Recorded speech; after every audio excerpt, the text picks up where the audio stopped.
Tea Time with Shebrews Royalty features remedies for inner healing and outer beauty. Real-time conversations with sisters in the Hebrew Israelite community, focused on healing our spirit, mind, and body, which will contribute to the healing of our nation as a whole. Sip a cup of tea, wear your favorite turban, tee, or tunic, and enjoy Tea Time with Shebrews Royalty.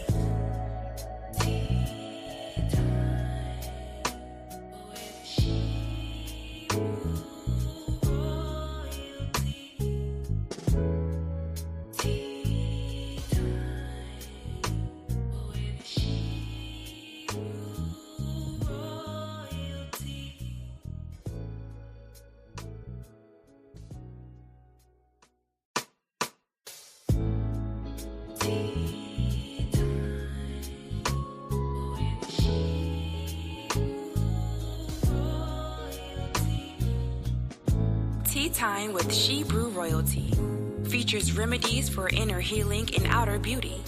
Real-time conversations with sisters in the Hebrew Israelite community, focused on healing our spirit, mind, and body, which will contribute to the healing of our nation as a whole.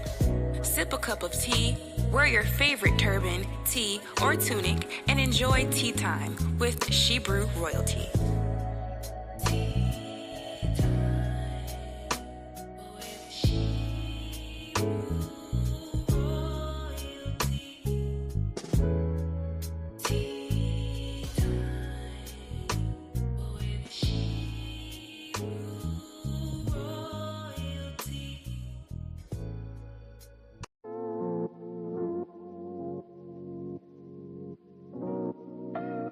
Shebrews Royalty. She's got the fruits of the spirit, love, joy, and peace. She's got long suffering, gentleness, and goodness, temperance, faith, and meekness too. Shebrews Royalty. She's got the fruits of the spirit.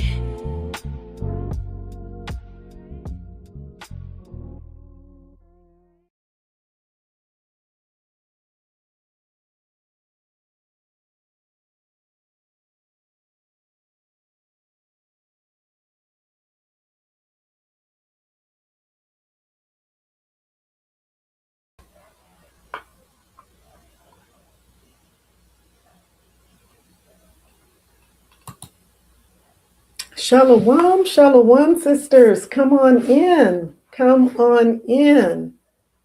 Come on in with your beautiful royal selves.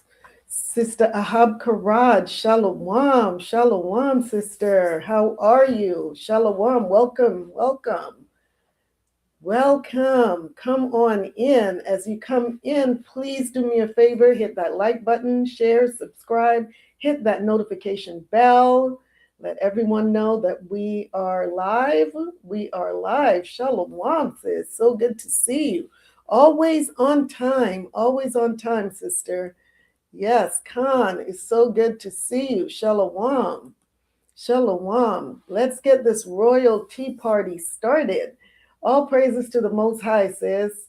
All praises to the Most High. I'm so glad to hear that you're doing well. Very good. So before we go any further, let us give a huge shout out of praise to the Almighty, AHAYAH, ASHAR, AHAYAH, the God of the Hebrews and the Shebrews. I am that I am, in the name of his Son, YASHAYA HaMashiach, whom the world calls Jesus Christ, and the Holy Spirit, RAWACH QADASH. Let's give them a round of applause for bringing us back for another amazing Sunday, first day of the week. All praises to the Most High. All praises. I am so excited about being here. I am your hostess, Kuala Yakaka, and I humbly thank you for joining me on this broadcast today. I am really excited about what we've got going on. How many of you are preparing? This is all about preparation. right? We can't be too prepared. So that's what this whole thing is about, is preparation. So sisters, how was your week? Talk to me. How was your week? As you come in, please hit that like button, share, subscribe, drop a comment in the comment box so I'll know that you're here. All right. So I hope, I pray that you had a blessed and productive week and a restful Shabbat. Again, praise the Most High for bringing us back another Sunday and a new week. I am so excited. I am. It's always such a blessing, right? To wake up in the morning. To wake up every morning is such a blessing. We cannot, and we will not take it for granted. So all praises to the Most High. So before moving forward in this discussion, let us get these disclaimers out of the way. Let me start by saying tea time with Shebrew royalty is not going to be everybody's cup of tea. And we get it. We understand. We don't expect it to be. However, if you come upon this channel and you decide that we're just not your cup of tea, you're not feeling our beliefs, our lifestyle, that's okay too. That's okay. We encourage you to stick around just to see if you acquire a taste for what Tea Time with Shebrew Royalty has to offer. But if not, and if you choose to leave, please do not leave any derogatory statements or comments in the comment box, because that would be distasteful. So we thank you in advance, and we wish you well on your YouTube journey. Oh, we've got buzzing going on around here, phones buzzing and everything else. Also, although I am a licensed physician assistant, functional nutrition informed professional, CPR, BLS, and wilderness first aid instructor, and I will be touching on topics of health and wellness on my broadcast, we will not be utilizing this platform to diagnose or treat anyone's illnesses. If you are experiencing any medical problems, please consult your healthcare provider. And the views that you will hear on this channel are the views of myself or my guest, and not those of any particular church or organization. Sister Kita, Shalawam, good to see you. Welcome. Good to see you, sis. All praises to the Most High. Some videos and materials may feature foods, herbal teas, nutritional supplements, and skin or hair care products offered through Shebrew Royalty LLC. These products are not evaluated by the FDA and are not intended to diagnose, treat, cure, or prevent any disease. Results may vary, and individuals with allergies, underlying health conditions, or who are pregnant or nursing should consult a qualified health professional before using any product or adopting any wellness recommendation shared on this platform or the Shebrew Royalty LLC website. By watching this channel, you acknowledge and agree that you do so at your own risk. The creators, guests, and affiliates of this channel are not liable for any injury, loss, or damage allegedly arising from any information, suggestions, or practices shared here. So let's talk about our featured product of the night. So every week, we feature a product from our Shebrew Royalty Temple Treasures or Hebrew Royalty product lines. We have so many incredible products on our website. Sometimes it really is difficult for us to choose. But tonight's feature is handcrafted specifically, once again, for our Shebrew Royalties by Shebrew Royalties Temple Treasures Collection.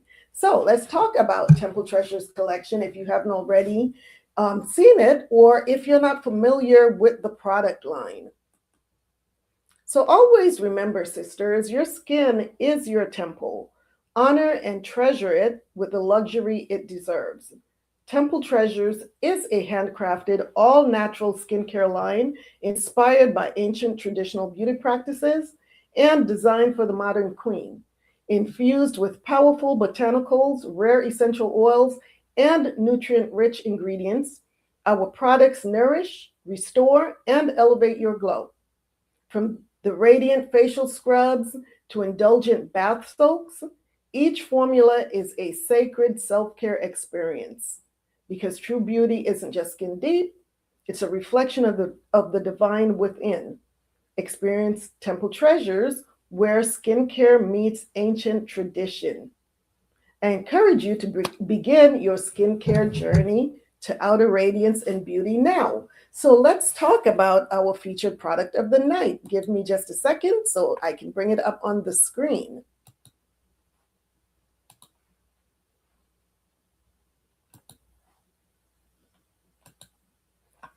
So once again, here we are on ShebrewRoyalty.com, and we are on the Temple Treasures page. And tonight, our featured product is the Sacred Glow Bath Soak. Sacred Glow Bath Soak. And this is a luxurious, skin-nourishing bath soaks infused with sacred botanicals and oils for deep detox, radiance, relaxation, and renewal. The ingredients are fine Himalayan pink salt, coarse Himalayan pink salt, Dead Sea salt, coconut milk powder, bentonite clay, dried calendula petals, and dried chamomile flowers. And the essential oils are sandalwood, rose, jasmine, and vanilla.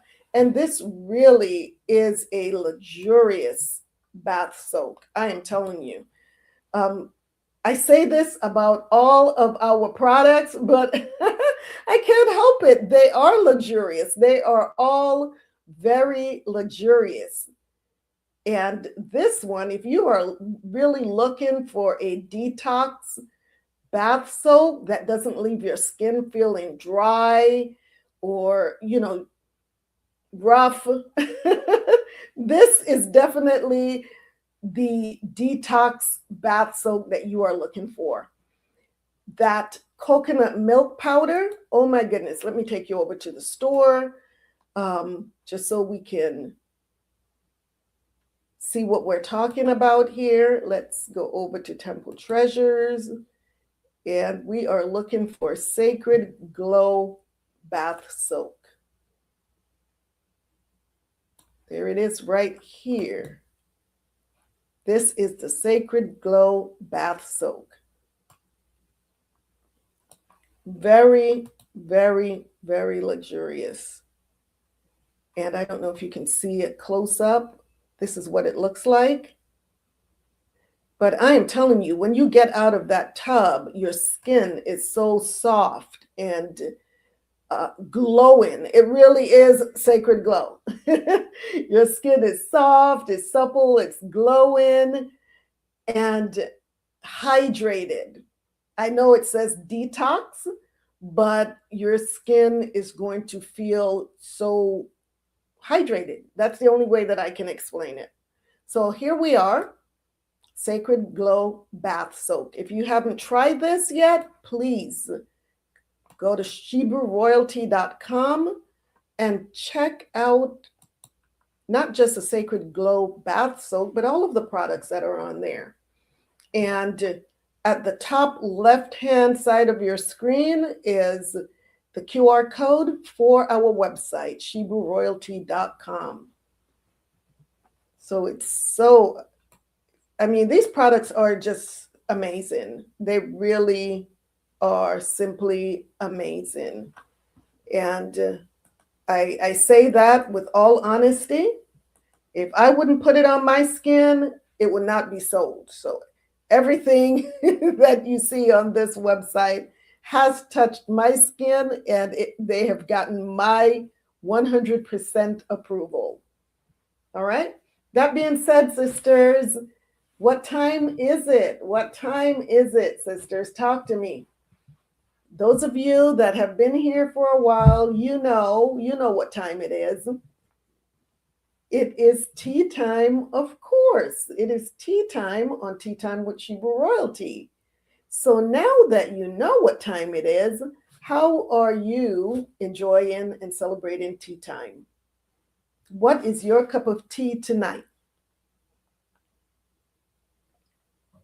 And the weirdest thing just happened just like last week. Out of the blue, I got this tickle in my throat. It's like, what is going on? I think it was around the same time last week that the same thing happened. This is funny. So anyway, you're drinking water. All right, Kita, you must have gotten the memo. You must have gotten the memo.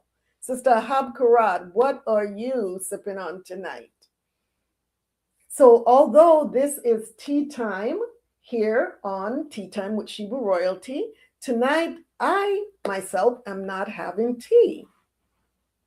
I am actually keeping up with the theme tonight, and I am having water, just like Sister Kita. I am having water, and my water is infused with just some salt, some sea salt. Yeah, infused with sea salt. So that is what I am having tonight, is my water, infused spring water infused with sea salt. So we all know how important it is for us to drink adequate amounts of water, right? But do we know if we are drinking water the right way? Is there a right or wrong way to drink water? That's a great question. So let's find out. I want to share this very informative video with you. This video is 6 mistakes you're making when drinking water. And this video is by Dr. Eric Berg. 6 mistakes you're making when drinking water.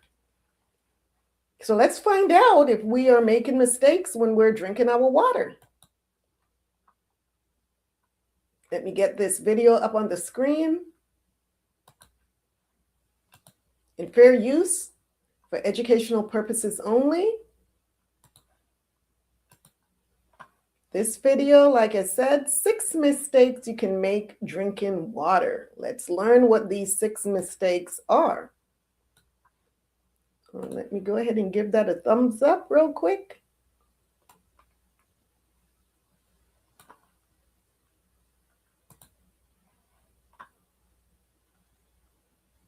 Today, we're going to talk about the 6 mistakes that you could make drinking water. So let's start with the first one, drinking too much water. Now, is this possible?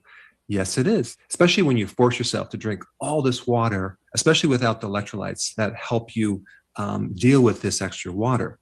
And I know there's a lot of gurus out there that say the most important thing is you need to keep drinking a lot of water, right? As that's the absolute most important thing you can do. You should drink a gallon of water a day. Well, that's fine, but are you exercising? Are you sweating? Are you taking electrolytes? Are you taking enough sea salt? What happens when you drink too much water, you can dilute electrolytes, specifically salt. And you can create a condition called hyponatremia, where there's not enough sodium in your blood. And that actually is a form of dehydration. So it is possible that drinking too much water can put you in a situation where you're dehydrated. And I just want to make a point. I'm not against water. You just need to drink the right amount. Hopefully you have the sensation of thirst that can tell you when you're thirsty. Now, on the flip side, if you are prone to kidney stones, you should be drinking at least 2.5 liters of fluid a day, because the kidney stone develops in a super saturated concentration of urine.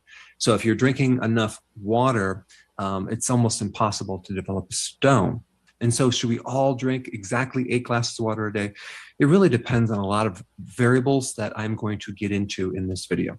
So the point of number 1 is just make sure you're not forcing yourself to drink gallons of water, because people have died from the condition called hyponatremia. And I will put that link down below. All right, number 2, drinking water too quickly. Now, this is not like a major point, it's a minor point, but when you drink water too fast, sometimes the sodium in your blood doesn't have a chance to help balance this fluid. And that's one of sodium's jobs, is to help balance fluid inside and outside the cell. And so when you're forcing too quickly too much water in your body, that can actually create some swelling, especially if it's a lot of water, because of what happens to sodium. Sodium will start going into the cell too fast, and you'll be deficient outside the cell. So it creates this imbalance situation. So when you drink water, do it at a pace that is not too fast. All right, number 3, having this idea that you're getting all your hydration from other fluids like coffee, tea, maybe alcohol, which completely dehydrates you, soda, which is completely dehydrating. And yes, there are certain people out there that think that soda hydrates you. It doesn't. So when you're drinking like coffee and tea, realize that both of those have a mild diuretic effect. So they can be pushing fluid out of your body and not necessarily hydrating you. And also, if you're on a diuretic on top of that, and you're pushing all this fluid out of your body, it can make you very dehydrated. And so what you drink is a factor to look at. And there's other variables to look at as well. What is the temperature outside? If you're living in an environment that's very hot, you're probably going to need more fluid. If you're exercising and you're sweating a lot, you're going to need a lot of fluids. If you have a condition where you're not exercising, but you sweat a lot, that's another factor. If you're experiencing diarrhea or vomiting, both of those conditions can very quickly dehydrate you. If you just started the ketogenic diet and you're dumping a lot of extra fluid, that's something to look at, because all that stored sugar in your muscles and your liver also retains a lot of fluid. For every gram of stored glucose, you're storing 3 grams of water. So when you're on a high carb diet, you're basically a fluid-filled sponge. And when you start reducing your carbs, that fluid just starts coming out. And so if you're not taking the right electrolytes with enough fluid, you can potentially become dehydrated, especially when you start keto. Now, another factor that I want to bring up that a lot of people don't consider is if you're consuming a lot of potassium, as in an electrolyte drink with a lot of potassium. If you're not also taking enough sodium, potentially with all these other factors, you can become more dehydrated. Now, the only reason I'm bringing that up is because I personally have a electrolyte powder that's high in potassium, but it also has a good amount of sodium and salts. So typically that's not going to be a problem. But if you're exercising a lot and it's hot outside and you're sweating and your diet doesn't have enough salt, let's say you don't put any salt, it's something to look at, because potassium is balanced out with sodium. You need the right ratios. But on the flip side, the most common situation is where someone is not getting enough potassium because they're not eating enough vegetables. They're heavier on the salts. They have more fluid retention. They're usually always deficient in potassium. And so doing more potassium tends to help them. All right, number 4, drinking a good amount of water when you're eating. That can dilute your gastric juices like hydrochloric acid. And if you already have a weakness within this area, you don't have enough stomach acid, or it's not acid enough, which is very common, especially if you're over the age of 45, drinking more water with your meals will dilute your ability to digest, especially protein, and you may end up with GERD or acid reflux. So I always recommend, if you're going to drink with a meal, just don't overdo it. It's better if you drink maybe a half hour before the meal or a half hour later. But I don't want to make this a really big point. If you are thirsty in a meal, go ahead and drink. But the point is, if you're already deficient in the gastric juices, drinking more water will weaken your stomach's ability to digest protein. All right, number 5, drinking extremely cold water in large amounts can inhibit the vagus nerve. Now, this is a minor point. This is not a big point. Some people can drink a lot of cold water, no problem. But if your digestive system is already weak, let's say you get a lot of bloating or you have a lot of digestive issues and you drink a good amount of ice cold water, that can slow down the vagus nerve, which is responsible for digestion. All right, and number 6, drinking tap water. Now, some people will say that drinking tap water is safe, but they're finding all sorts of things in tap water that are not safe. Not to mention the normal chlorine and fluoride, but also glyphosate, which is the chemical Roundup Ready that is involved with the GMO foods. You have chemicals that affect fertility, hormones, your brain. You have chemicals that are carcinogenic. And on top of that, there's a lot of nano-sized particles, very small particles of plastics that you're getting when you're drinking tap water. So just get a good filter to filter that out. Now, since we're on the topic of water, if you have not seen my video on how water affects your skin, you should check that out. I put it right here. It's a really important video.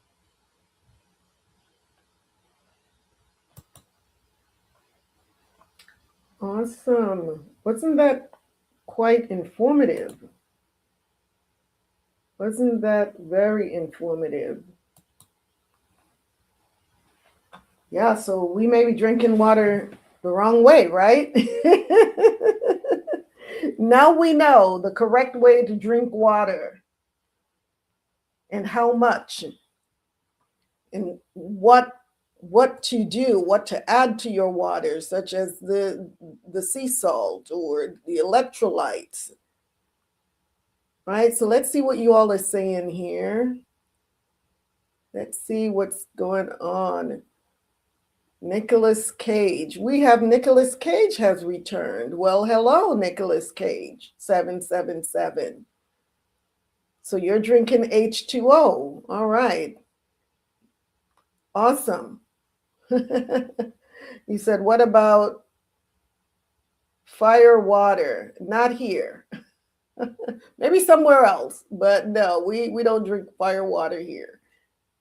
Sister Hub Karad says, I guess I'm limited on how much I'm allowed to text here. Wow. I was trying to text a little more, but it cut me off. It wouldn't let me type anymore. Oh, wow. I didn't know maybe there's a count of how many characters. I'm drinking my amazing reverse osmosis water. Yay.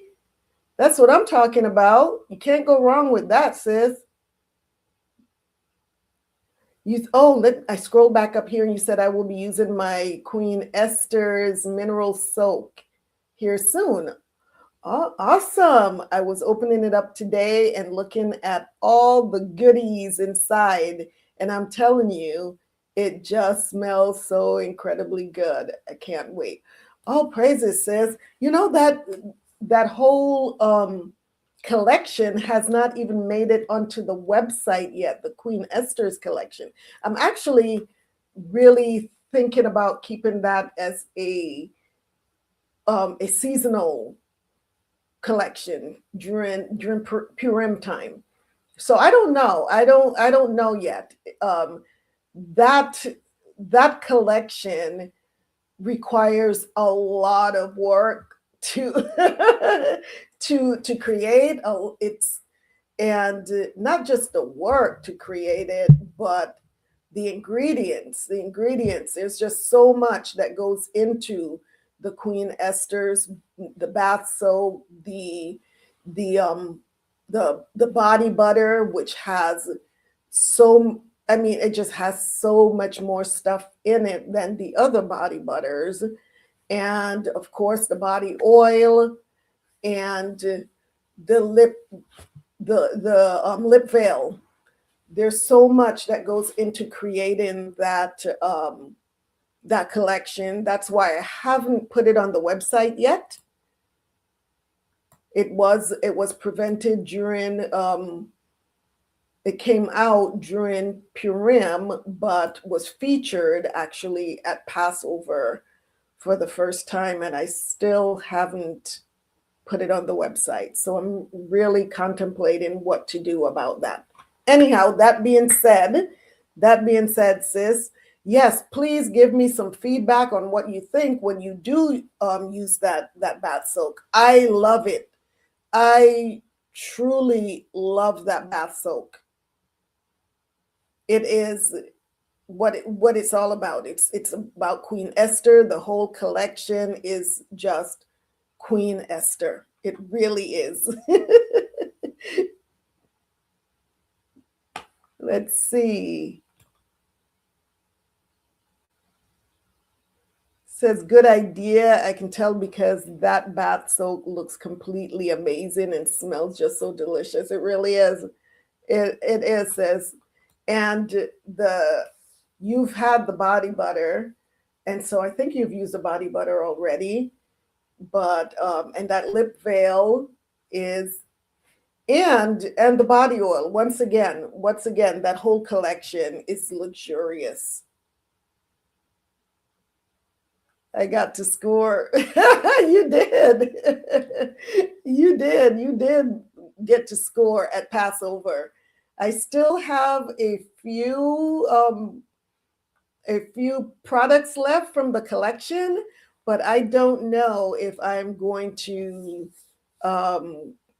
make any more until next year, most high willing. So yeah, I am loving it. I really love it. So once again, hit that like button, share, subscribe, hit that notification bell. And once again, let others know that we are here, we're live, and we're getting ready to jump right in. And please don't forget to like us or follow us on Instagram at Shebrew Royalty LLC.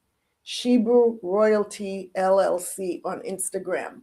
So now, without further ado, it is showtime, right? We've gone through tea time. Now it's showtime. And so, shalom again, our royal family, and welcome back to Tea Time with Shebrew Royalty, where ancient wisdom meets modern wellness. And we honor the body as the sacred temple that it is. Welcome back, beautiful sisters. And welcome to episode 3 of Woman, Wilderness, and Wisdom. This is the third in the series. So in episode 1, we talked about the survival mindset. In episode 2, we focused on what every woman should pack for a wilderness emergency. And today, we're moving into one of the most important survival conversations of all. Shelter, water, and fire. Not fire water. Nicolas Cage, 777. Shelter, water, and fire. Your first priorities in survival.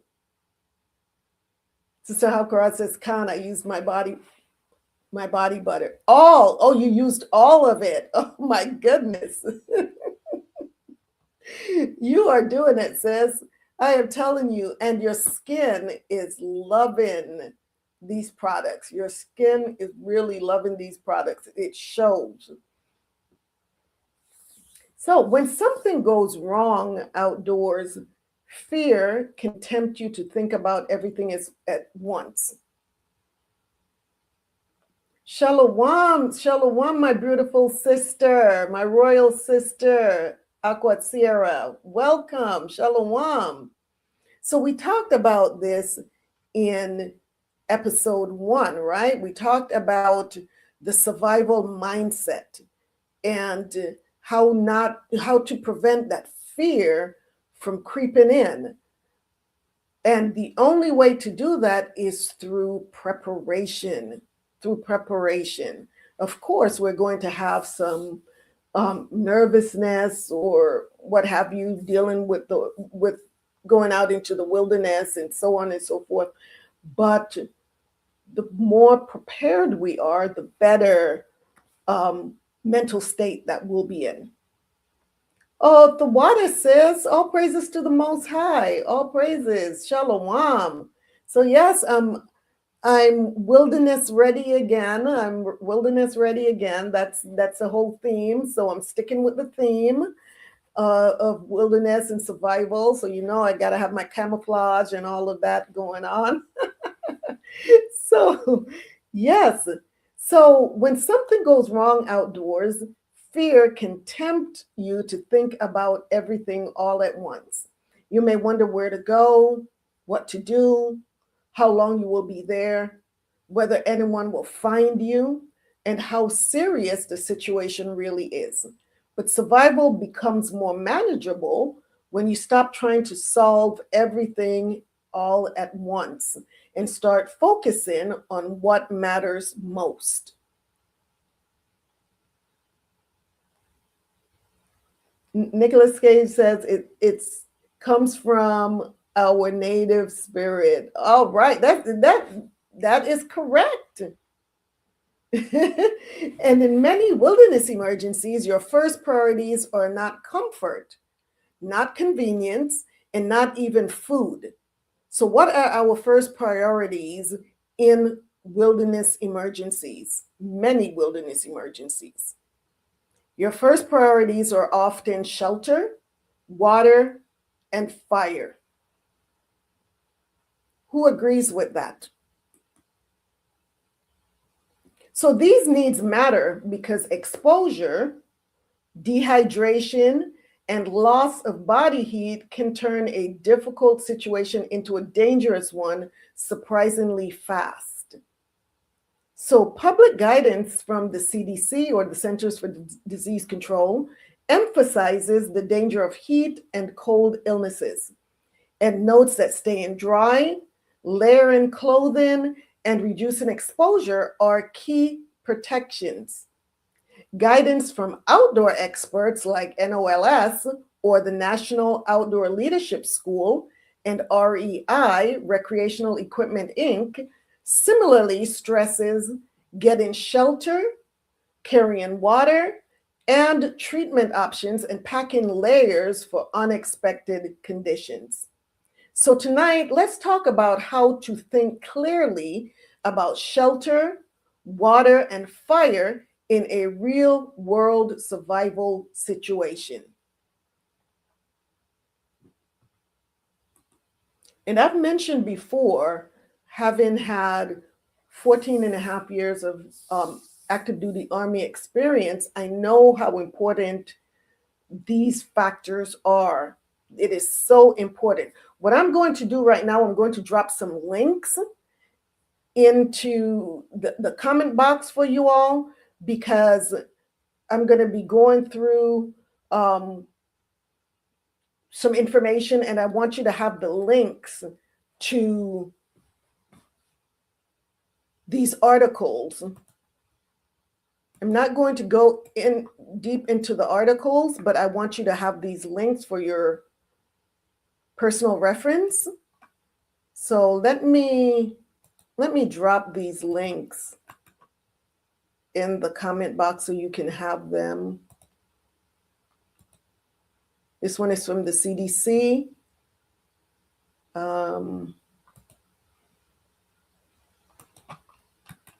Once again, the CDC. This one is about preventing hypothermia. The first one was about heat and cold illnesses in travelers. Here's link number 2.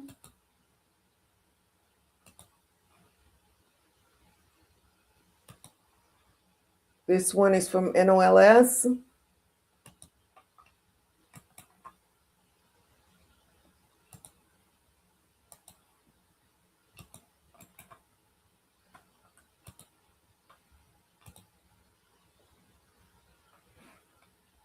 And let's see, this is from REI.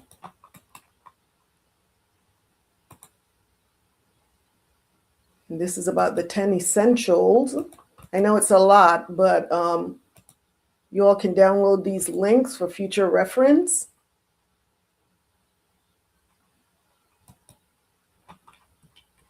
And this one is from the CDC Yellow Book, and this one is travel health kits. This is recommendations from the CDC about traveling.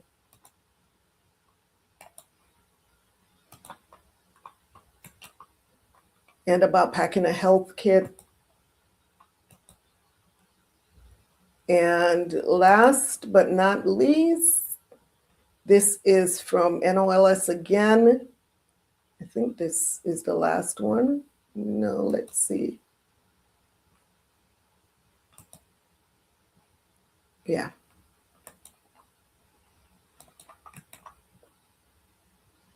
This is the final one, and how to prevent hypothermia in cold climates. Because you never know. You never know where we're going to end up in a wilderness situation. We may start off in a hot or humid climate, and then before you know it, you end up somewhere that's freezing cold. So we need to know how to operate in both extreme weather, whether it be hot or cold or rainy, or we need to prepare for any type of emergency. So you may be asking why shelter comes first. So when people think about survival, they often think about food first. But in many emergencies, especially the short-term ones, food is not your first concern. Shelter is often first. And why? Because your body can lose heat quickly when exposed to cold, wind, rain, wet clothing, or even the cold ground. And in hot environments, direct sun exposure can also wear you down, raise your risk of dehydration, and impair judgment. When you're dehydrated, you really can't think straight.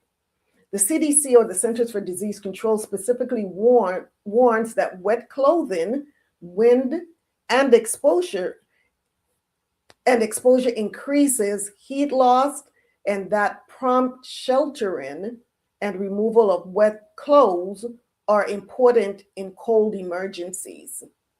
And so I dropped that link on the yellow book, the CDC yellow book, and that goes into some environmental hazards.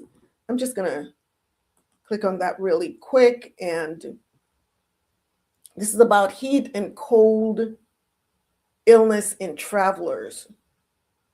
So it talks about the different risks, the physiology. And like I said, there's just so much information. I'm not going to go through all of these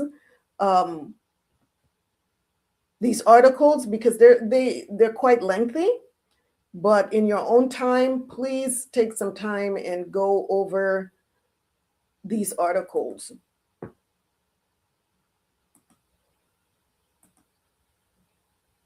So shelter does not always mean a tent or a cabin.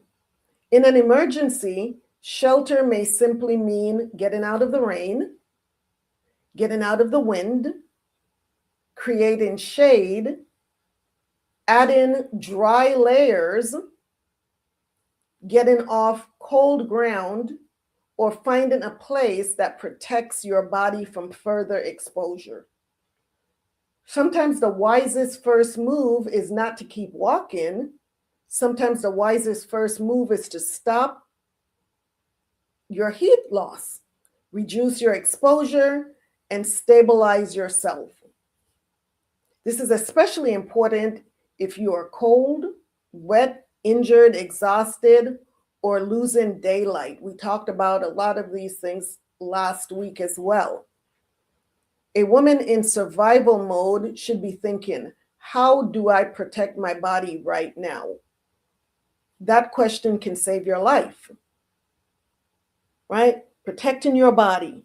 One of the things that should be packed in, we talked about our survival gear, our emergency bags. This is a poncho. It's an emergency poncho, and it's pretty small, but something like this in your go bag will prove to be very, very valuable. And this one is Frog Togs. It says the material and ultrasonic seams are guaranteed to keep you dry and comfortable.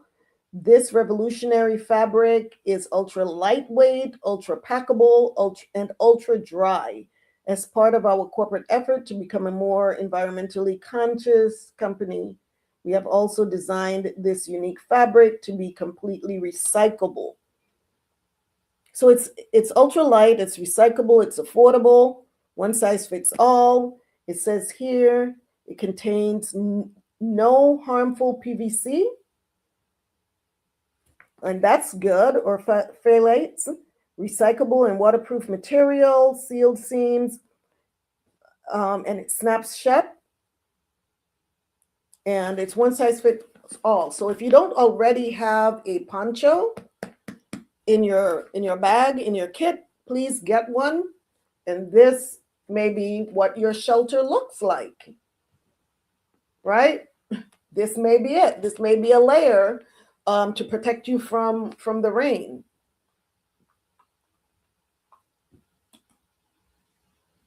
So now let's make this practical. Shelter in a survival situation does not need to be elaborate, as I just said. It needs to be effective. Depending on your setting, shelter might mean using an emergency blanket, putting on your extra layer, maybe an extra jacket, one that's dry, taking off the wet one and putting on something dry, sitting beneath tree cover to reduce wind or sun exposure.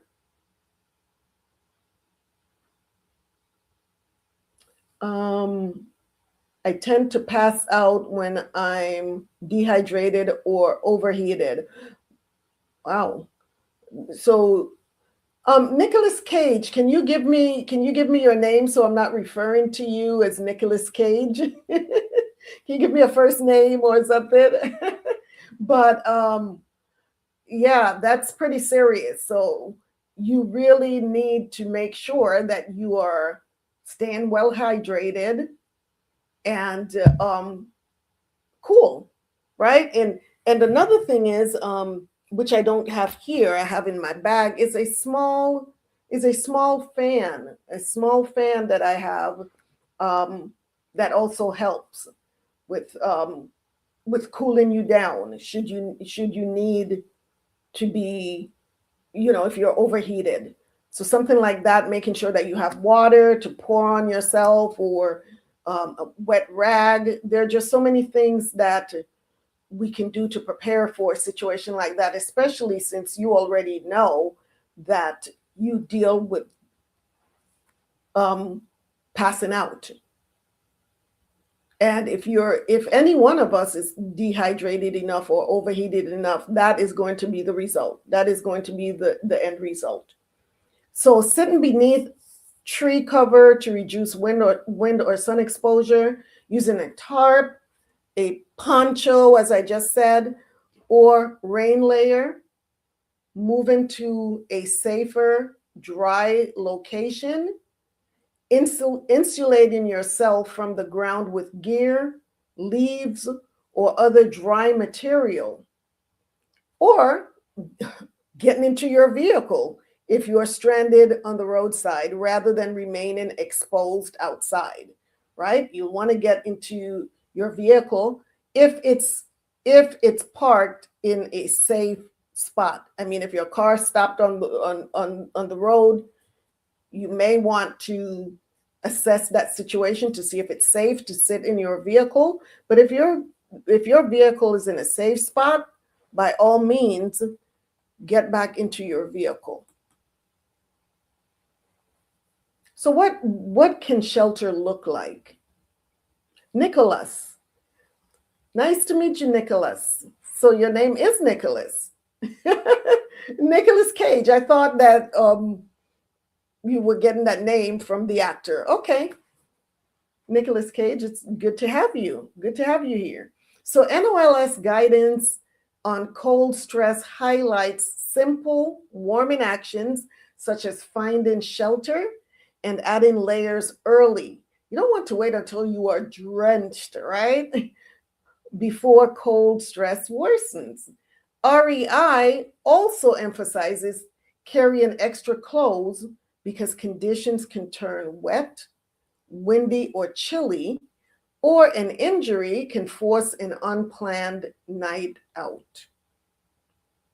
So you may end up being out later than you anticipated. So we always want to be prepared. Nicholas says, I always bring a bottle of water with me when I'm outside. Absolutely. Absolutely. That's smart. This is why in previous episodes we talked so much about carrying layers, right? We did. An emergency blanket and practical gear. A small item can make a big difference. And let me add this, dry really matters. It really matters. Dry clothing matters. Dry socks matters. Oh my gosh, the worst is to have wet, cold feet in wet shoes. That is miserable. That is miserable. Dry insulation matters. So dry is really important. So if you are wet and the air is cold or windy, your body loses heat much faster. The CDC explicitly advises changing moist clothing quickly and staying dry to avoid cold injury and exposure. And like I said, I dropped those articles in the comment box so you all can download them and really read on how to prevent cold and heat injuries. So even before you think about fire, ask, am I sheltered? Number one, is there a shelter over me? Whether, like we said, it may be something simple as a poncho. Am I dry? Am I protected from the environment? These are questions that you need to ask, because if you answer no to any of these, then these should be your first priorities. Finding shelter, getting out of the rain, or if it's not rain, are you protected from the environment? Is it really hot outside? Do you need to find shelter under a tree or something similar, right? So this should be your very first priority. So after immediate protection from the elements, water becomes a major concern. Water is next. Water matters because dehydration affects more than thirst. It affects your energy, your focus, your mood, your coordination, and your judgment. If you are dehydrated, you really cannot think straight. REI advises carrying enough water for your outing and notes that many people need roughly half a liter per hour during moderate activity in moderate temperatures, with more often needed dependent on heat, altitude, exertion, or emergencies. So, like we said, they recommend carrying enough water for your outing. And sometimes one small bottle is not enough. So having some reserve just in case you're out there longer than you anticipated. So in a survival situation, your goal is to conserve the water you have, avoid unnecessary exertion, stay out of direct heat when possible, and have a safe plan for water if you are out longer than expected. This does not mean drinking unsafe water carelessly. So let's say that you only have one bottle of water and that water is running low. What is something else that you can be carrying with you that will allow you to have safe water? Right? Something that's not heavy, that's not bulky, that's not going to take up a lot of space in your bag. What is something that, can someone tell me, what is something that you can carry with you in case of emergencies so that you can have safe drinking water? Because untreated water can carry serious health risks. So the CDC travel guidance and outdoor preparedness guidance support carrying safe water and, for longer outings, having a way to manage or treat water. So that's where that article on the health kits come in. So the better strategy is carry water before you need it. And if you're going farther out, carry a way to treat water. And one of those ways is maybe not even to treat the water, but to have a way to purify the water. How many of you have the life straw? How many of you have seen the life straw? There we go. Sister Keita said the life straw. Khan, the life straw. All right, and this filters so many harmful things, to include parasites and bacteria and viruses. This one is this is not one of the newer life straws.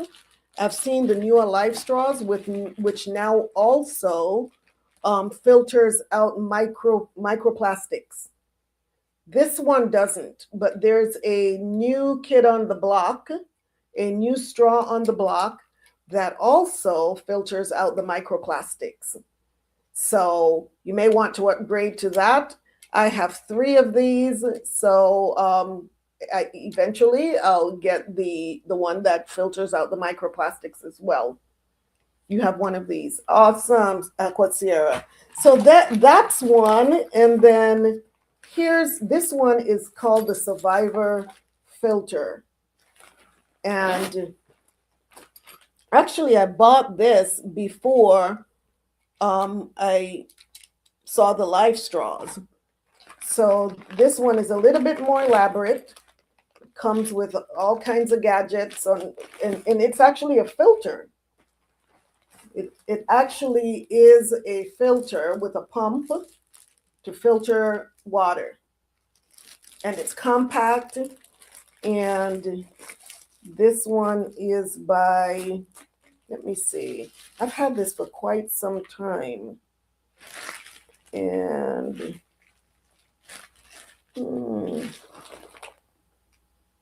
I don't know what that says, but it's called Survivor Filter. Yeah, and it has, I don't know if you all can see that, but it has a little pump on there. And here's another picture of, I don't know if you can see that, okay? So this helps you to actually filter water into a container. And then the life straw, of course, is to be used if you come upon a lake or something like that and you're really thirsty and there's no other water, then you can either use this little gadget right here or the life straw. But you need to have something to be able to purify that water so that you're not drinking unsafe water. So in a true emergency, judgment matters, but ideally, water planning begins before the emergency even starts, right? It begins like right now when we are packing our bags and so on and so forth. And where do I get one of those? Nicholas, you get that from Amazon. I bought this on Amazon, and I bought it a few years ago. I praise the Most High, I haven't had a need for it yet, but just in case, it's called Survival Filter, and you can plug that into Amazon, and it should come up. Matter of fact, let me see if I can see it, if it's still on Amazon.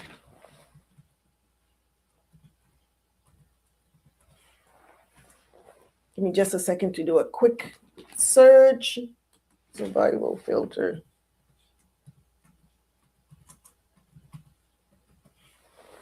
Who knows? Maybe they have an upgraded version. Upgraded version since I bought that one. Yeah, it's still on there. Survivor Filter. Yep, it sure is. So just go on Amazon and put in survival filter, and there's one for $71.99 and one for $99.99. Yep. Awesome. So it's still there, Nicholas. Survival filter. Awesome. Yeah, let's start preparing for the unexpected, right? So if you are delayed, lost, or stranded, do not let panic make you waste water, right? You don't want to be out there running around in the heat, sweating more than you have to, right? Take small, thoughtful steps. Stay in the shade if the environment is hot. Move less during peak heat if you can safely do so. Do not burn unnecessary energy. And do not ignore the signs of dehydration. Do not. And do not wait until you feel terrible to take your situation seriously. Don't wait until you feel as though you're about to pass out, right?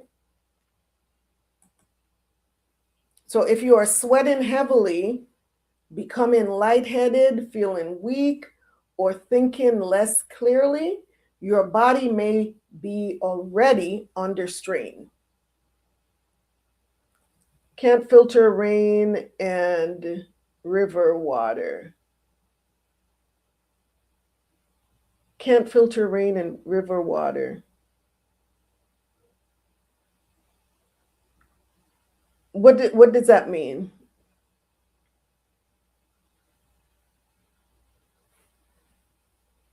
You can't filter those through the live straw? Is that what you're saying, Nicholas? So remember, water loss is not only about heat, wind, altitude, exertion, stress, and dry environments can work against you. So in survival, water is not just about quenching thirst. It is about protecting your body's ability to function and think clearly.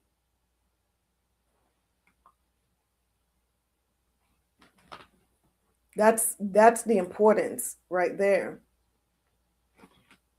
So we need water. Our brain needs water. Our kidneys need water. All of our organs need water, right?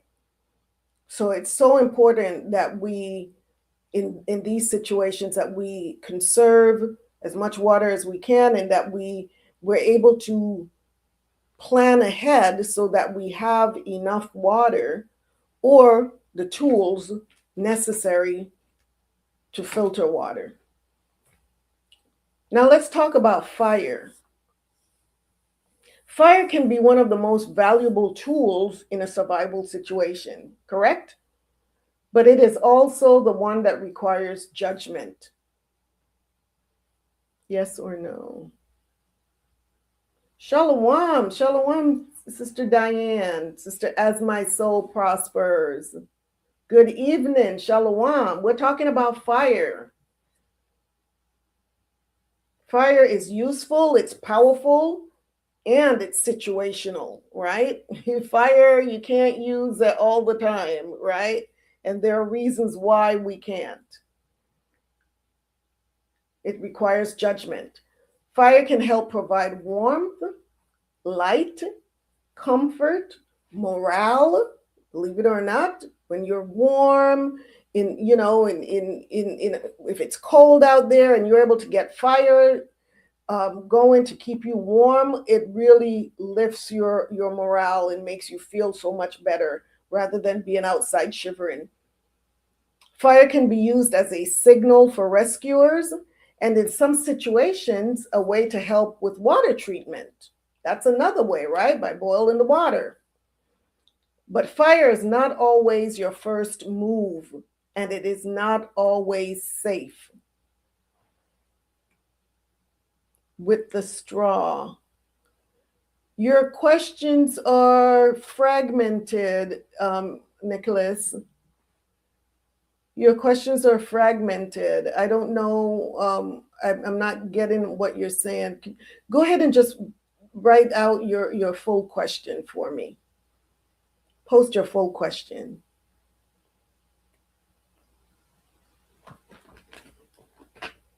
Yeah, fire is not always going to be your first move, and it's not always safe.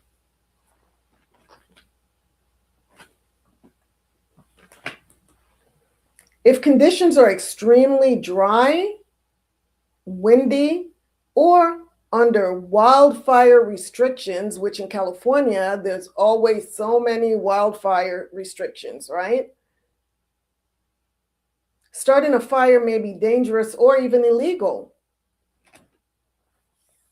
So ready.gov's CERT materials emphasize wildfire risk in remote areas and beyond, reminding people that fire hazards can escalate quickly.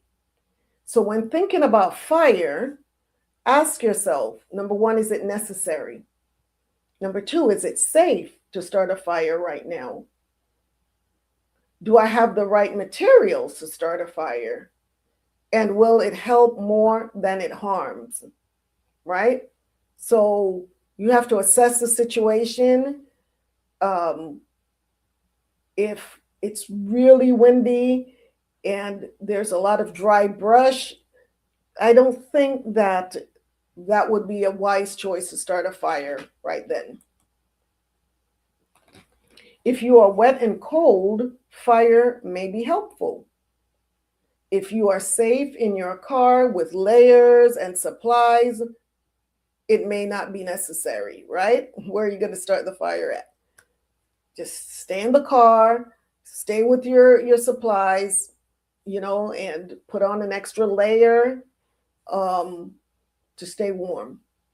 If the area is dangerously dry, your priority may need to stay with shelter, signaling, and conserving resources.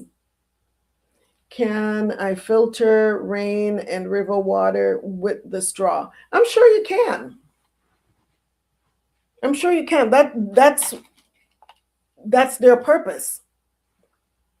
So what I would recommend that you do is when you go to Amazon, because these are also on Amazon, the Life Straw is also on Amazon. It gives you a list of all of the things that it filters. And I took them out of the packaging. But yes, it's supposed to be able to filter those as well. Both of them. And like I said, the Life Straw, the one that I have does not filter the microplastics, and that was the only thing that they that's new on in the new straws. But these are supposed to be pretty good for filtering almost everything.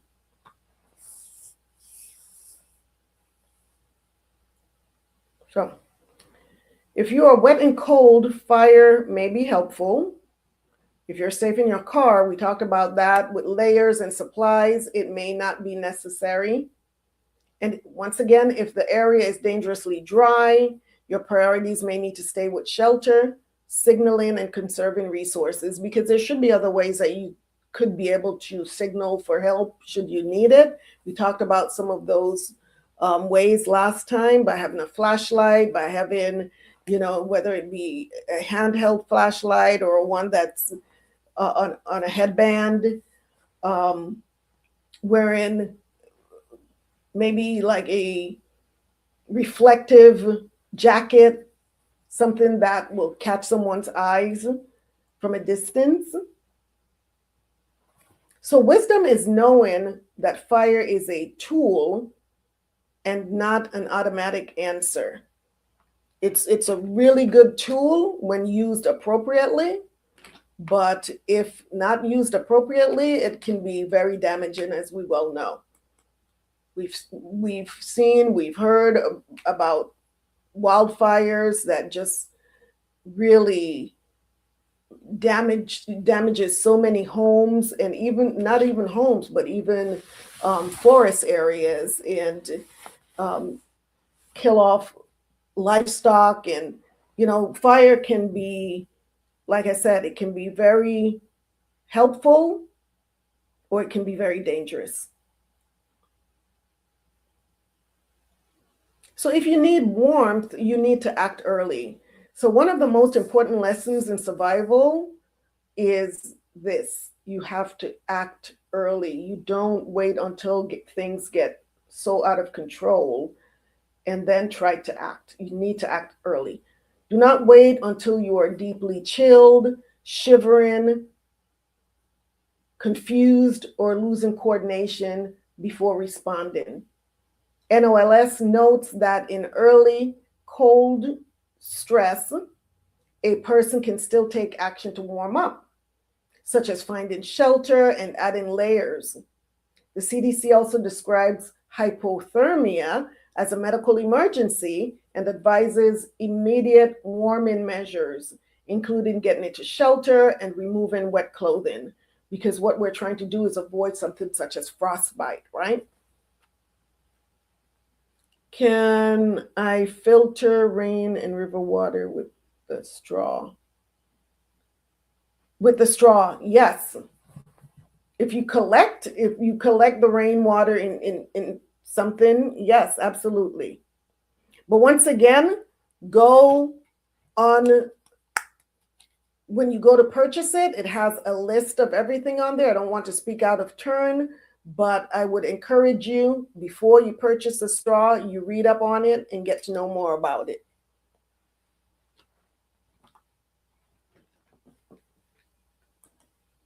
Do your due diligence. So that means that you need to add layers sooner, get under cover sooner, eat and drink appropriately sooner, and protect your body before you lose the ability to think clearly. Early action is wisdom. So many dangerous situations become worse because people delay responding to obvious warning signs. You do not need permission to take your own safety seriously. You are quite welcome, Nicholas. Quite welcome. All praises to the Most High. So in a real wilderness emergency, it helps to have a simple sequence in mind. And what's that sequence? You want to think like this. First, you're going to stop and assess. Right? What are you assessing? You're assessing to see, do I have adequate shelter? Number one. Do I need, you're looking to see, is the weather changing? You don't want to wait until the last minute. If the sky is now getting dark, if you notice that it's getting really cloudy, especially if you're not prepared for rain and you notice that the weather is shifting, immediately you need to take action. You do not panic, you do not rush, you get your mind steady. And that comes with constantly assessing the situation. Second, you're going to protect your body. You're going to seek shelter, you're going to add layers, get dry, get out of the wind, rain, or the harsh sun. And third, assessing your water. How much do you have? How much water do you have? How can you conserve it? Do you have a treatment? Do you have any treatment options for your water? And fourth, decide whether fire is needed and if it's safe. If yes, use it wisely. If no, do not create a second emergency. And all of this comes from being able to think clearly. If you're panicking, then you're going to make some really bad decisions. So you have to settle down, you have to calm down, and just think clearly, right? Aquatera says, we need to know these things, says, troubling times are here and getting worse by the second. Khan says, and that's why I'm doing this, is because once we are prepared, yeah, things are going to happen. But once you prepare, once you have your supplies, it really cuts down on panic. And you may need to be the one to really calm someone else down, right? It does no good if everybody is freaking out, right? Someone has to be the level-headed one. And I'm hoping that as we learn these things, that we practice them with our family members, friends, even if they're not attending or watching these shows, then you can actually have something at home where you all, do a mock emergency run, right? I worked with this Issachar brother in California, in Napa. And one of the things that he told me, and he wasn't in the truth, right? He was your regular Issachar brother. And my goodness, once a month, he and his family, they had a drill. They would have a drill because where I worked in Napa, there was like one main road in and one main road out. And the traffic can get backed up pretty good. And, in situations like that, there's not really many alternate routes that you can take. And there was always fires in that area. And one of the things that he told me that he and his wife would do is they had all of their alternate routes mapped out already. They knew exactly where to go. If there was an emergency, they knew exactly where they would meet up. They had a meeting spot. They knew the alternate routes to get to that meeting spot. And they always kept their emergency bags in their cars. He had one car, she had another car. They worked in different areas, but they knew exactly where to meet up in case of an emergency, even if they did not have any way to contact each other. They already had it all worked out, and once a month, they would do a dry run on this. And that was so impressive to me, that the entire family, them and the children would do this drill once a month. So they were pretty prepared, and they, like I said, they weren't in the truth, right? So once you are learning this, then now spread the word. Start talking to others about what we're learning here, so that they too can be prepared, right? So the fourth, like I said, decide whether fire is needed and if it's safe. If yes, use it wisely. If no, do not create a second emergency. And the fifth is signal and stabilize. Signal and stabilize. Make yourself easier to find by the right people. Stay calm. Avoid wasting energy. This kind of order can keep your mind from scattering.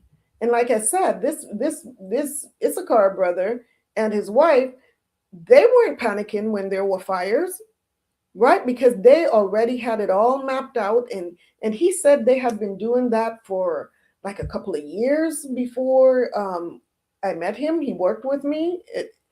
And he said they do this all the time. So they had it down like that. How many of us are doing that? Not many. So we want to not just talk about it, we want to be about it. So this kind of order can keep your mind from scattering, and that matters because a calm mind is one of the greatest survival tools that you will have. If your mind is calm, that is the greatest survival tool. Because a calm mind can think clearly, think rationally, and make wise decisions.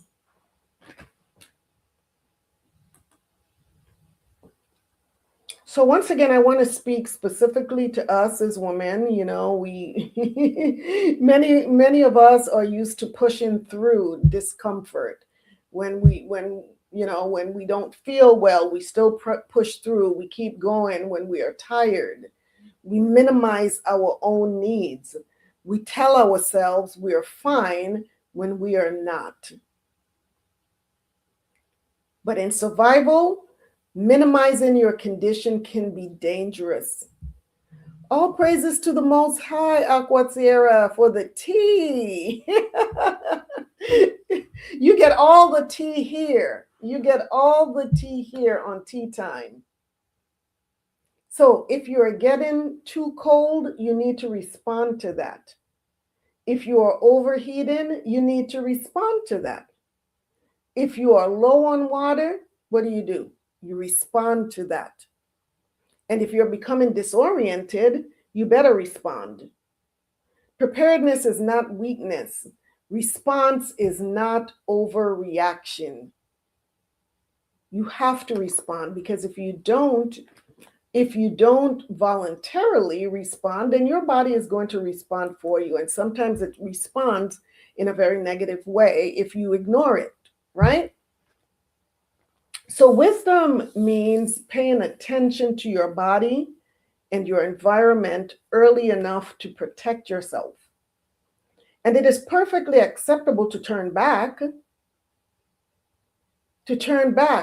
Stop early or change plans. That's acceptable. You don't have to go through with it if you realize that going through with the original plan is going to create more harm than good, or if it's going to be dangerous. So REI's hiking safety guidance explicitly frames turning back because of insufficient resources. If you know you don't have enough water, but you still have miles to go. Weather, fatigue. If suddenly, you realize that you've gone so far and there's not much daylight left. If you are injured, or simply your intuition.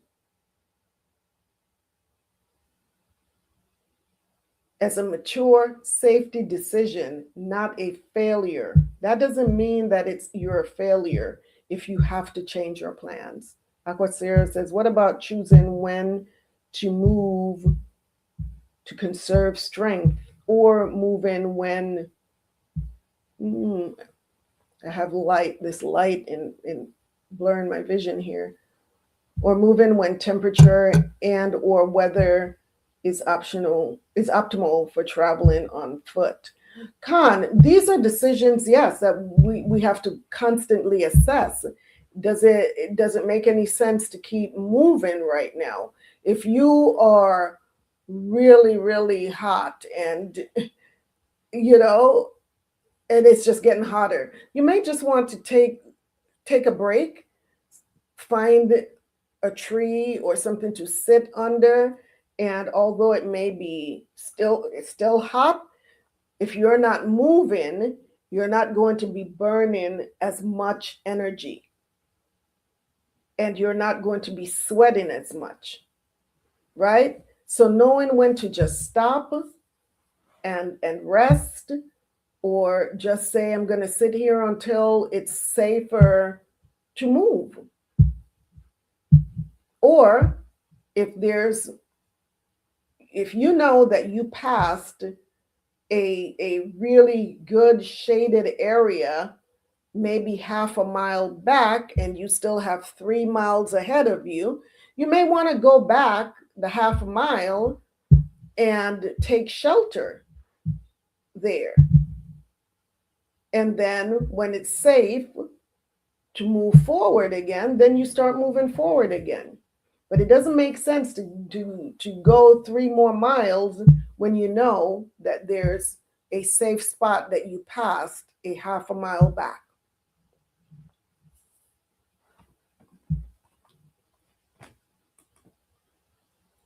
So as we close episode 3 of Woman, Wilderness, and Wisdom, remember this: in many wilderness emergencies, survival begins with the basics, right? And that's what we're doing here. This is a lot of this is basic stuff, right? But we just need reminders. We just need reminders.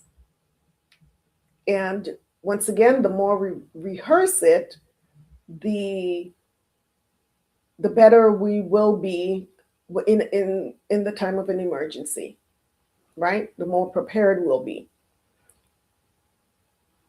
So survival begins with the basics, not with panic, not with trying to do everything at once, but with meeting the most urgent needs first. So shelter is used to protect your body. Water protects your function.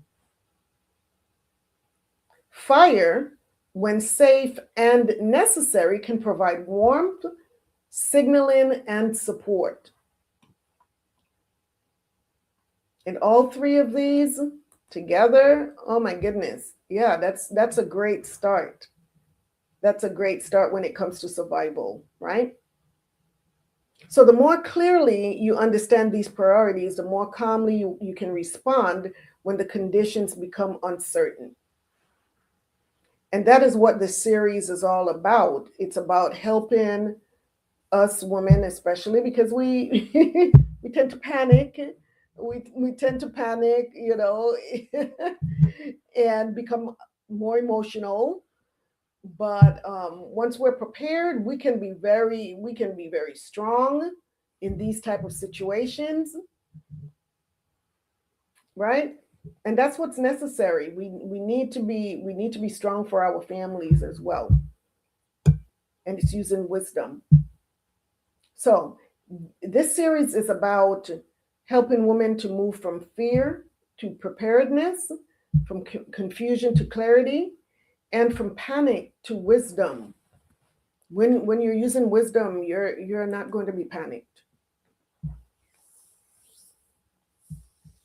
So this is Woman, Wilderness, and Wisdom, where practical knowledge, steady thinking, and preparedness come together to help protect and preserve life. And that's what we're trying to do here. In our next episode, we'll talk about wilderness first aid basics that every woman should know. We talked about the first aid kits. I don't know how many of you have started working on your first aid kits, the Nature's first aid kits. We talked about getting together. That was one of the things that we talked about. However, it never came to fruition. I did not get any responses about that, about us getting together and creating the first aid kits. I don't know, for those of you that are in other areas like California, I don't know if you've managed to get a group together to start working on your Nature's first aid kit. But if you haven't, get some type of first aid kit together. Start working on your first aid kit if you haven't already done so. So next episode, we'll talk about the wilderness first aid basics, because in order to treat these emergencies in the wilderness, you have to have the supplies, right? So that's what we're going to talk about.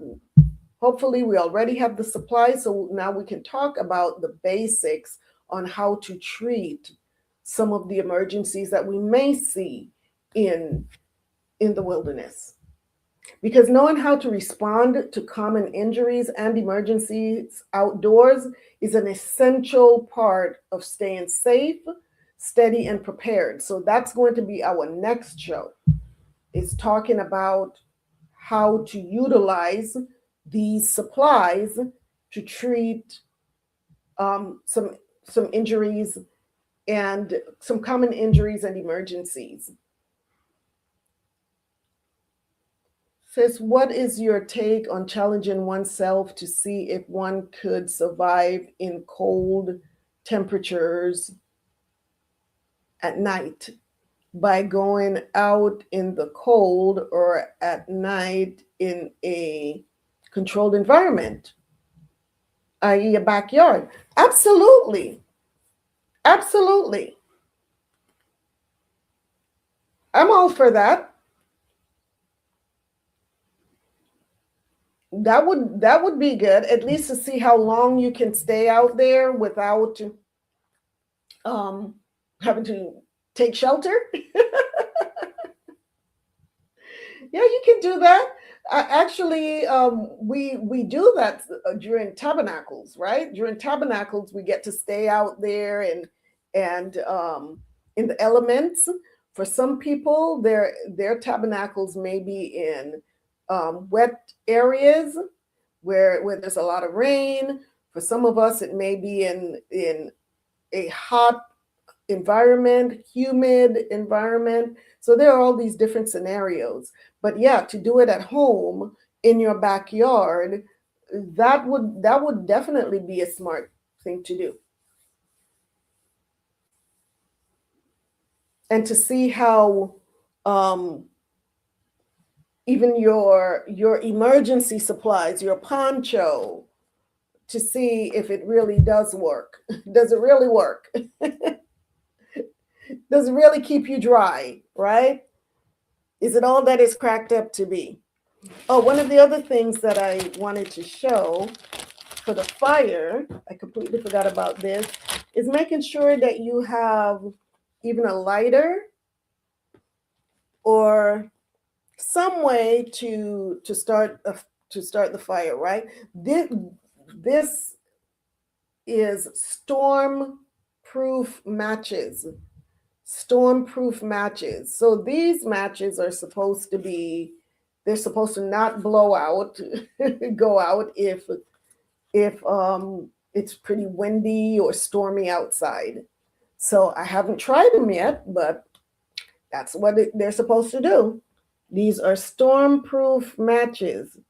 It says stays lit for up to 25 seconds underwater and in gale force winds. So if you don't have these already, these are Go Fire storm-proof matches. Stays lit for up to 25 seconds underwater, and in gale force winds. So these are some of the things we need to have. But yes, sis, I would recommend doing that. Challenge yourself and do that with a buddy. Don't sleep outside. Don't sleep outside by yourself in your backyard unless you have a real, like a fence that you can lock. You don't want to be out there in the middle of the night by yourself. Some people can carry dryer lint. I have that as well.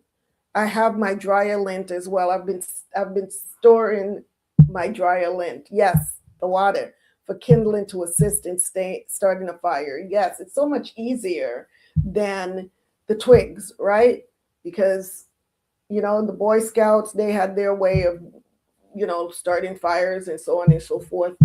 And even, what is that thing called? Is it a flint?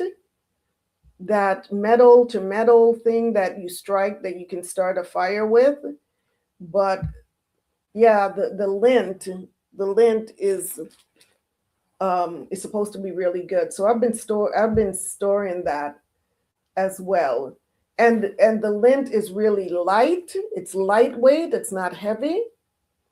And you can put quite a bit in a Ziploc bag and smush it down because you don't need much. You don't need much of the lint. But yes, sis, the water for that reminder.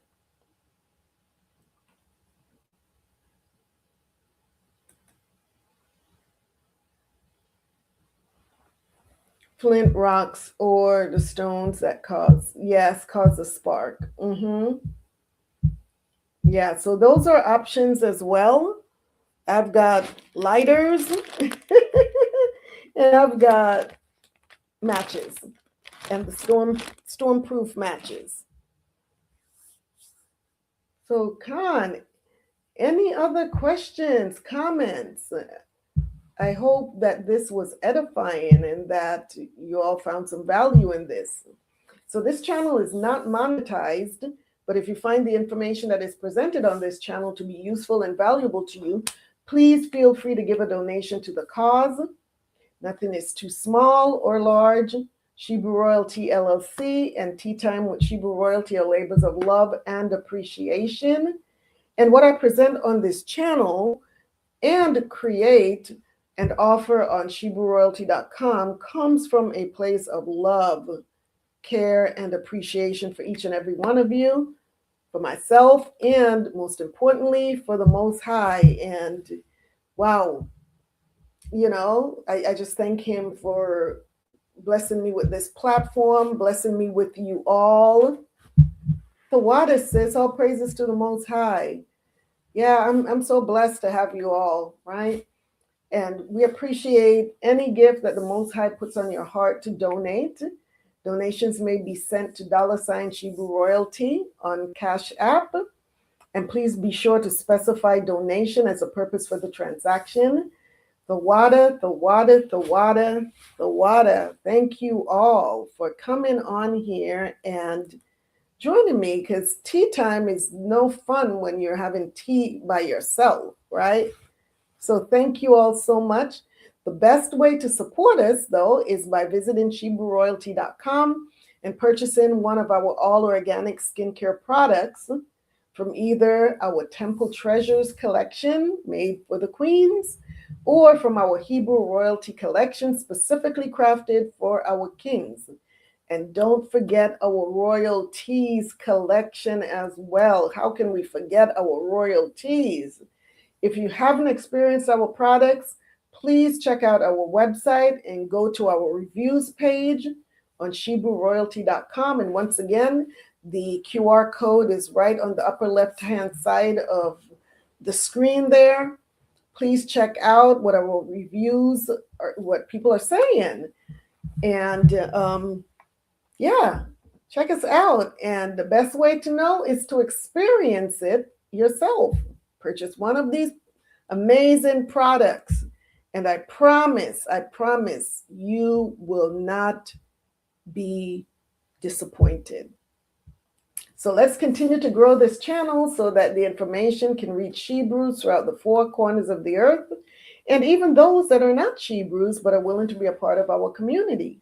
We are to let our light shine so that others can be led to the source of the light. And that's all we're trying to do here. We are not the source, but we definitely know who the source is. And we just want to lead others to that source, YASHAYA HaMashiach. So thank you for your continued love and support, sisters. I love you and always appreciate you taking time out of your very busy schedules to have tea and conversation with me. The water, for your love and for your support. I am so grateful for each and every one of you. So if this episode spoke to your heart, please share it with another sister that needs this information. All right. And know that I'm praying for you. I'm praying for us, right? Because I love us. Until the Most High brings us back together, may you prosper and be in excellent health. And remember, true healing begins inwardly before it is expressed outwardly. So, beloved, I thank you for joining me on another healing moment on Tea Time with Shebrew Royalty. So until next time, stay aware, stay prepared, and walk in wisdom. I'm your hostess, Kwala Yakaka, a voice of reasoning and justice. And as always, this is Tea Time with Shebrew Royalty. Shalom and many blessings. Good night, sisters. Shalawam. I love you too, Sister Habkarad. And Nicholas is a Mr. Well, why not? We have Mr. Nicholas here. No problem. If Mr. Nicholas is learning, all praises to the Most High. All praises to the Most High. So, sisters, Shalawam, have a blessed, and amazing week. All praises to the Most High. Ahabatha, I love you all so much. And if it's the Most High's will, we will be back here next Sunday, same tea time, same tea channel. All right? Have a blessed week, sisters. Shalawam.